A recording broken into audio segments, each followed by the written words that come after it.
करीबन 5 मिलियन की आबादी वाले देश में 37,000 से ज्यादा लोगों की नागरिकता छीन ली जाती है। इस देश का नाम है कुवैत। ये एक्शन नए अमीर मिशाल अल अहमद अल जाबेर अल सबा के नेतृत्व में हुआ।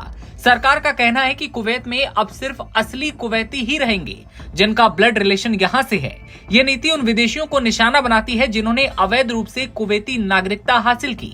इसमें सबसे ज्यादा प्रभावित वे महिलाएं हुई जो कुवैती पुरुषों से शादी के बाद यहाँ की नागरिक बनी हैं। इस कार्रवाई का मुख्य निशाना वही बनी है।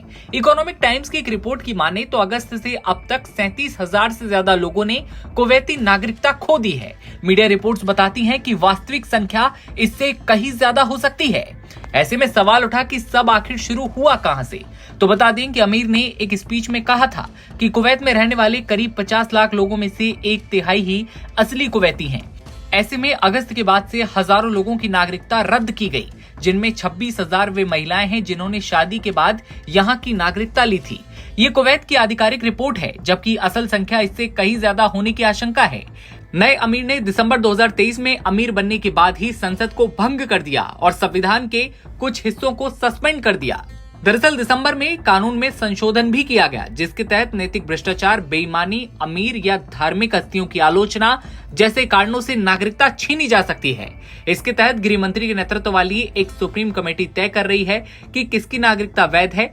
हर हफ्ते उन लोगों के नाम सार्वजनिक किए जाते हैं जिनकी नागरिकता छीनी गई है। लोग डर के मारे इन सूचियों में अपने और रिश्तेदारों के नाम ढूंढते हैं। कुवैत में दोहरी नागरिकता की अनुमति नहीं है, इसलिए कुवैती नागरिकता लेने वालों को अपनी मूल नागरिकता छोड़नी पड़ती है।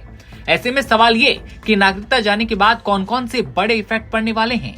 नागरिकता छीनने के बाद ये लोग किसी भी देश के नागरिक नहीं रह जाते। उन्हें सरकारी स्वास्थ्य सेवाएं, बच्चों की स्कूल फीस, जमीन खरीदना, कंपनी में हिस्सेदारी जैसे अधिकारों से वंचित कर दिया जाता है।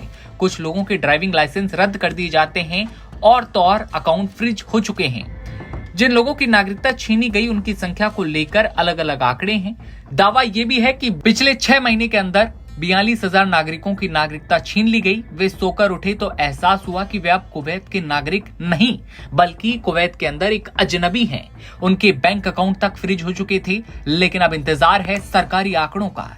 ये इतने बड़े फैसले जो लिए गए हैं, मुस्लिम देश में करीबन 42,000 लोगों की नागरिकता जो छीनी गई है, इस खबर को लेकर आपकी क्या राय है? आप किस तरह से इस खबर को देखते हैं? कमेंट सेक्शन में बताइए और तमाम खबरें सबसे पहले देखते रहने के लिए आप बने रहिए नवभारत टाइम्स के साथ।